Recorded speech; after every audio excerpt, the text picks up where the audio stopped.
बोले पंच परमेष्ठी भगवान की, जय बोले देवादिदेव 1008 श्री चंदा प्रभु भगवान की, जय बोले परम पूज्य परम उपकारी मम आराध्य गुरुदेव 108 श्री विराग सागर जी महाराज की, जय बोले परम पूज्य क्षमा मूर्ति साहित्य रत्नाकर शताधिक विधान रचयिता चम्मिले सभा के छोटे बाबा आचार्य गुरुदेव 108 श्री विशद सागर जी महाराज की, ढाई दी में विराजमान 3 कमनकोटि समस्त मुनि राजों की, अहिंसामय विश्व धर्म की, तत्वा सूत विधान की, 10 लक्षण पर्व की।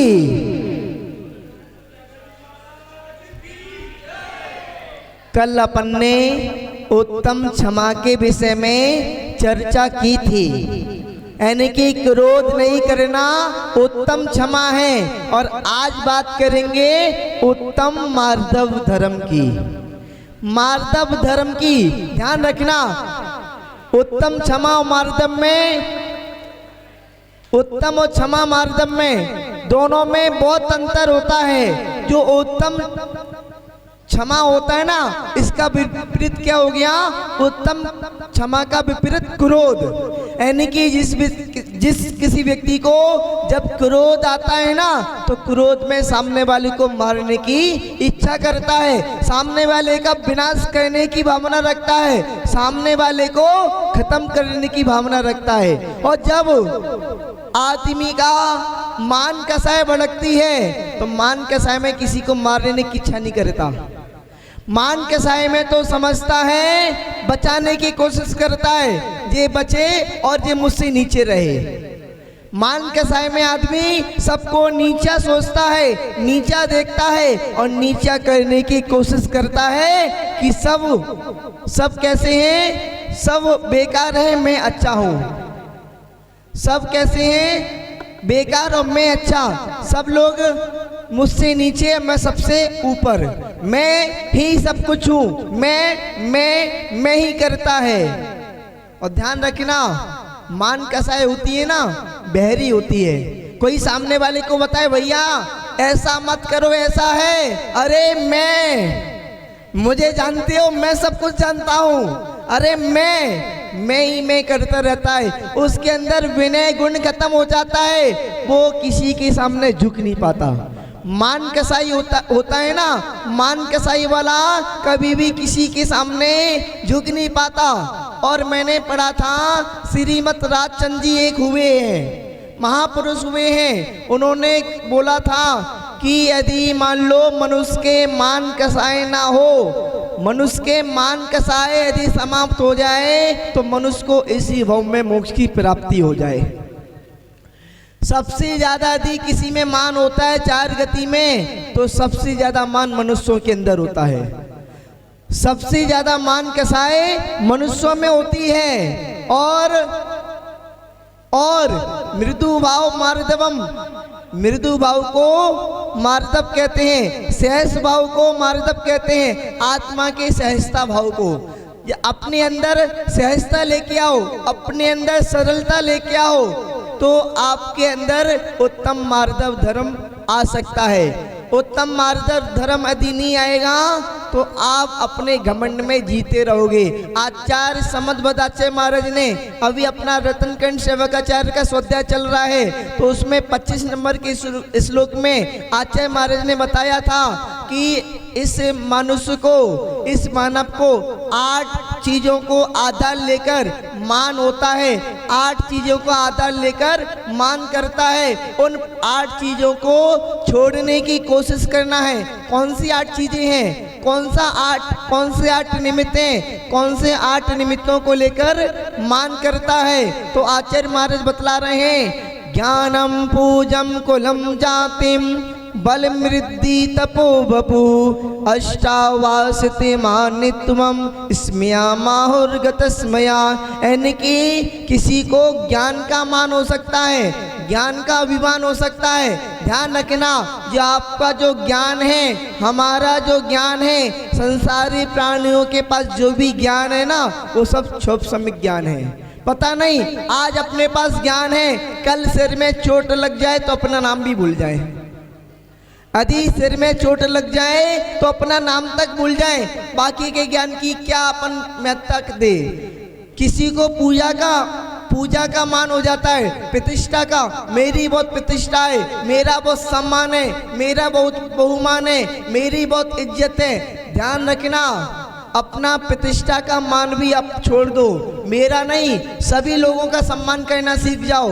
उसके बाद में कुल का मान हो जाता है, मैं इस कुल का हूँ, तुम जानते नहीं, मैं मालूम कौन से कुल का हूँ, मेरे पिताजी कौन है, मेरे दादाजी कौन है। किसी को जाति का मान हो जाता है, कुल यानी कि अपने पिताजी का कुल, और जाति यानी कि अपने माता का कुल। तो माता के कुल का मान हो जाता है कि आप जानते हो मेरे नाना कौन है, मेरे मामा कौन है। किसी को बल का मान हो जाता है, बल का मान, अपन क्रम से घमंड देख लेते हैं, किसी को किस प्रकार का घमंड हो सकता है, तो बल का घमंड हो जाता है, मैं इतना ज्यादा बलशाली हूँ, मुझसे ज्यादा बल किसी के अंदर नहीं है। किसी को रिद्धि का मान हो जाता है, रिद्धि में सबसे ज्यादा ऐश्वर्यशाली हूँ, मेरे पास सबसे ज्यादा धन संपदा है, मैं सबसे ज्यादा करोड़पति हूँ, मैं अरबपति हूँ, मैं पूरा धनपति हूँ। उसके बाद में किसी को तप का मान होता है, मैं इतने उपास कर रहा हूँ, मैंने इतने उपास कर लिए, मैंने इतना तप कर लिया, मैंने ऐसा ऐसा कर दिया, मैंने वैसा वैसा कर दिया, मैंने इतना त्याग कर दिया। इसका भी मान मत करो। संसार में तो पता नहीं कितने कितने तप करने वाले बैठे हैं। मुनि विशाल सागर जी महाराज 8-8 दिन तक एक स्थान पर खड़े हो जाते बिना कुछ खाए पिए। मुनि विशाल सागर जी महाराज जिन्होंने हमको दीक्षा के लिए प्रेषक मतलब आगे बढ़ाया था, जिन्होंने यानी कि मेरी दीक्षा में निमित्त बने थे, मुनि विशाल सागर जी महाराज पता नहीं कितने कितने उपास करते हैं और आहार में भी कुछ नहीं लेते, केवल अपना नारियल पानी लेके आ जाते हैं। कई बार कितना कितना तप करते हैं और दुनिया में कितने कितने लोग हैं तप करने वाले। उसके बाद में बपू शरीर मेरा कितना सुंदर है, ध्यान रखना, सुंदरता सब मिट जाएगी जब कर्म का उदय आएगा। कभी बीमार पड़ जाओगे तो बीमार पड़ने में रोग हो जाएगा, रोग होने पर जितना शरीर सुंदर दिखाई दे रहा है पूरी सुंदरता नष्ट हो जाएगी। तो इन चीजों पर क्यों अपन घमंड करें। ध्यान रखना, अपन को किसी चीज पर घमंड नहीं करना, अपन को झुकने की कोशिश करना है, जितना हो सके झुकने की कोशिश करना। ध्यान रखना, झुकता वही है जिसमें जान होती है, झुकता वही है जिसमें जान होती है। अकड़ता यानी कि अकड़न तो मुर्दों की पहचान होती है। आप यदि आपके अंदर जान होगी तो झुक जाओगे, और आपके अंदर जान नहीं होगी तो आप नहीं झुक पाओगे। और ध्यान रखना, जो दांत होते हैं ना कितने कठोर होते हैं, दांत कितने कठोर होते हैं। दांत अपने साथ में जब अपना जन्म होता है ना तब साथ में नहीं आते, जब अपना जन्म होता है तब अपने साथ में दांत नहीं आते। कितने कठोर होते हैं, बाद में आते हैं और मरण होने से पहले ही निकल जाते हैं। क्यों? अपनी कठोरता के कारण। अपनी जो जीभ होती है ना, जीभ जन्म के साथ में आती है और जन्म के अंत तक रहती है। क्यों? अपनी कोमलता के कारण। तो अपन को कोमल बनना है, और कितना भी मान कर लो, अहंकार कर लो, सब आपका कुछ नहीं बचेगा, सब समाप्त हो जाना है। जितना आप विनय करोगे उतना ही आप ऊंचा उठोगे। विनय मोक्षम द्वारम, विनय मोक्ष का द्वार है। एक बार क्या हुआ, धर्म सागर जी महाराज दिल्ली में विराजमान थे और अपने कच्छ में जमीन पर बैठे हुए थे। धर्म सागर जी महाराज जी का बहुत बड़ा नाम था, अच्छा नाम था। उनके पास बड़े बड़े राजनेता लोग उनके दर्शन करने के लिए आया करते थे। तो क्या हुआ, जमीन पर बैठे हुए थे, उसी समय इंदिरा गांधी जो प्रधानमंत्री थी अपने भारत देश की, महाराज जी के दर्शन करने के लिए आई। तो वहाँ महाराज जी क्या जमीन पे बैठे हुए थे। लोगों ने कहा महाराज श्री आप ऊंचे तख्त पे बैठ जाओ। तो महाराज जी की कितनी सरलता थी, महाराज के अंदर कितनी कोमलता थी। उन्होंने कहा क्या हो गया, तो बताया कि अपने देश की प्रधानमंत्री इंदिरा गांधी जी आपके पास आ रही हैं। उन्होंने कि इंदिरा गांधी को आना है तो आ जाए, कोई दिक्कत थोड़ी है। मैं जमीन पे बैठा हूँ तो मेरा कोई इसमें किसी प्रकार का कोई परेशानी नहीं है। तो इतना इनके अंदर सरलता थी, इतनी इनके अंदर कोमलता थी कि जमीन पर बैठे रहे और इंदिरा गांधी उनके दर्शन करने के लिए आई। और उसके बाद में ध्यान रखना, कुछ लोगों को मान होता है, मान करते हैं ये मुझसे ऊंचा कैसे है, ये मुझसे बड़ा क्यों है। भैया आप भी मेहनत करो तो आप भी बड़े हो जाओगे। एक बार क्या हुआ, एक टीचर ने एक रेखा खींची, एक लाइन खींची बोर्ड पर, और लाइन खींचने के बाद में बोला कि तुम ऐसा करो, एक अपने स्टूडेंट को बुलाकर, शिष्य को बुलाकर बोला तुम ऐसा करो, इस लाइन को बिना काटे बिना साफ करे इसको बड़ी कर दो, इसको छोटी कर दो। उन्होंने कहा बिना काटे बिना मिटाए इस लाइन को छोटी कैसे करें। तो उसने क्या किया, उसके बगल में एक बड़ी लाइन और खींच दी। तो उसके बगल में एक बड़ी लाइन खींच दी, तो जो पहले की खिंची लाइन थी वो छोटी हो गई। ध्यान रखना, आप अपने अंदर क्वालिटी पैदा करो, अपने अंदर गुण पैदा करो बड़े बनने की। बड़ों को देखकर अपने अंदर घमंड लेके अपने अंदर जलो नहीं, जलन पैदा मत करो, ईर्ष्या पैदा मत करो। ध्यान रखना, जो बांस होता है ना, बांस का पेड़ कैसा खड़ा होता है, सीधा खड़ा होता है बांस का पेड़। और घास कैसी होती है, मुलायम सी होती है। जब तूफान आता है ना तो घास का कुछ नहीं बिगड़ता, जो सीधा खड़ा होता है बांस का पेड़ वो ही सबसे पहले गिरता है। यदि आपके अंदर मान होगा तो मान होने की वजह से तूफान जब आएगा, कर्म का अवधि आएगा तो आप सबसे पहले गिर जाओगे। और ऐन का एक बार क्या हुआ, एक पेड़ में फूल लगा हुआ था, फूल के सामने एक पत्थर पड़ा हुआ था बड़ा सा।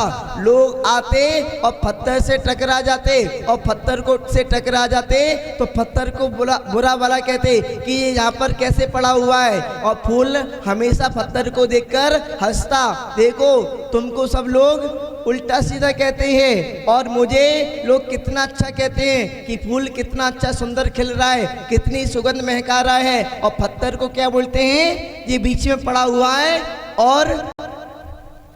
और लोगों को यानी कि लोगों को ठोकर लग जाती है और लोग उल्टा सीधा बोलकर चले जाते हैं। फूल ने पत्थर को खूब उल्टा सीधा कहा, फूल ने खूब अहंकार किया पत्थर के सामने, तुम तो ऐसे ही हो, तुम बेकार हो। वहां से एक बार शिल्पीकार निकला, शिल्पीकार ने पत्थर को देखा, पत्थर को देखकर उसने अपने मन में एक अपना विचार किया कि कितना अच्छा पत्थर है, यदि इसकी प्रतिमा बन जाए तो कितना अच्छा हो जाएगा। उस शिल्पीकार ने उस पत्थर को तराशा और एक प्रतिमा बना दी। और प्रतिमा बनाने के बाद में, मूर्ति बनाने के बाद में पास में ही मंदिर में विराजमान करवा दी। और पास में मंदिर में विराजमान कराने के बाद में लोगों ने फूल तोड़ा और उसी पत्थर की जो मूर्ति बन गई थी उस मूर्ति के आगे चढ़ा दिया। जो फूल इतना घमंड कर रही थी और पत्थर के से का सामने यानी कि अपशब्द कह रही थी, वही पत्थर मूर्ति बन गई और उस मूर्ति के चरणों में फूल चढ़ गया। उसका जितना भी घमंड था सब समाप्त हो गया। ध्यान रखना, किसी को अपना किसी प्रकार का घमंड नहीं कहना। चक्रवर्ती सनत कुमार चक्रवर्ती कितना अच्छा रूप था, कितना अच्छा उसका यानी कि शरीर था, पर चक्रवर्ती का कितना अच्छा रूप था, शरीर था। जब उसका अच्छा रूप था, देवलोग उसके रूप की चर्चा, देव यानी कि स्वर्ग में चक्रवर्ती के रूप की चर्चा चली कि सबसे अच्छा शरीर यदि है तो चक्रवर्ती का है, सबसे सुंदर शरीर है तो चक्रवर्ती का है। देवलोग परीक्षा लेने आए, देवलोगों ने देखा कि बहुत सुंदर रूप है और चक्रवर्ती को अपने रूप का घमंड हुआ। और घमंड होने के बाद में उन्होंने, देवों ने परीक्षा लेकर बोला कि भैया हमने पहले जो रूप देखा था अब वैसा नहीं बचा। लोगों को लगा वैसा नहीं बचा, ऐसा क्यों? उन्होंने फिर एक गिलास मंगाया, उसमें तिनका डाला, उसमें से तिनका निकाला और पूछा कि इसमें से कितना पानी कम हुआ।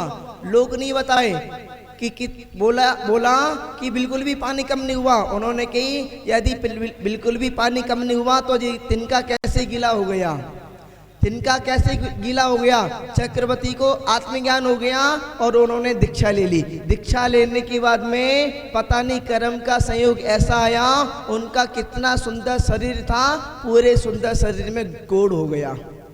पूरे सुंदर शरीर में कोढ़ हो गया, पूरा शरीर इनका यानी कि सुंदरता, जितनी सुंदरता थी, जितना सुंदर दिखाई देता था, उतने उनका रूप कुरूप दिखाई देने लगा। बाद में फिर देवों में चर्चा चली कि चक्रवर्ती कितनी तप साधना करते हैं, वापस परीक्षा लेने आए और एक देव ने वैद्य का रूप बना लिया और चक्रवर्ती के सामने खड़ा हो गया, मुझसे किसी भी प्रकार की बीमारी का इलाज करा लो। पर चक्रवर्ती तो रूप में भी सुंदर थे तो तप में भी सुंदर थे। उन्होंने बोला कि भैया मुझे बहुत बड़ा रोग है, जन्म जरा मृत्यु का रोग है, उसका तुम इलाज कर सकते हो? तो जो देव था वो भी शर्मा कर चला गया, इसका इलाज तो केवल और केवल आपके पास ही है और किसी के पास नहीं है। और जो आपने राजा बलि, जो अपना वात्सल पर्व आता है ना, उसकी भी कथा मैंने सुनाई थी। राजा बलि को भी अहंकार था कि मैं सबसे बड़ा दानी। सामने जो वामन का रूप विष्णु कुमार मुनिराज धर कर आए थे, उन्होंने 2.5 पग जब जमीन मांगी तो उसको अहंकार हो गया।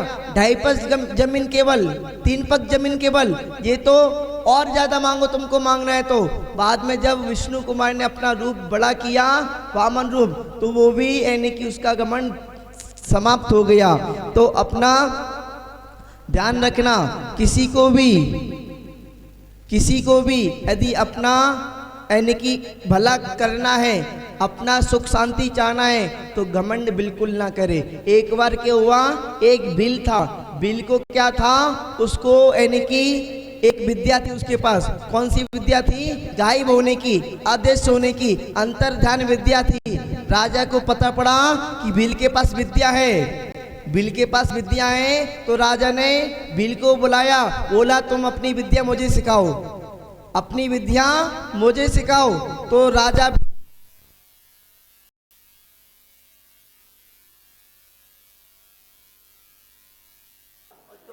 पाया, क्योंकि ज्ञान जो होता है ना, ऊपर से नीचे की ओर जाता है, नीचे से ऊपर नहीं जाता। तो जो विद्या थी ना, तो राजा सीख नहीं पा रहा था। क्यों? क्योंकि राजा ऊंचा बैठा था, भील नीचे बैठा था। आपको यदि ज्ञान भी चाहिए तो ज्ञान आपको नीचे बैठकर मिल सकता है, ऊपर बैठकर नहीं मिल सकता।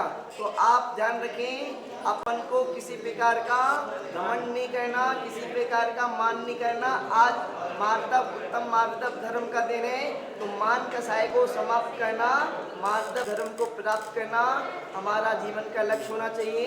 दसों धर्म को प्राप्त होकर हम अपना मोक्ष पद की प्राप्ति करें।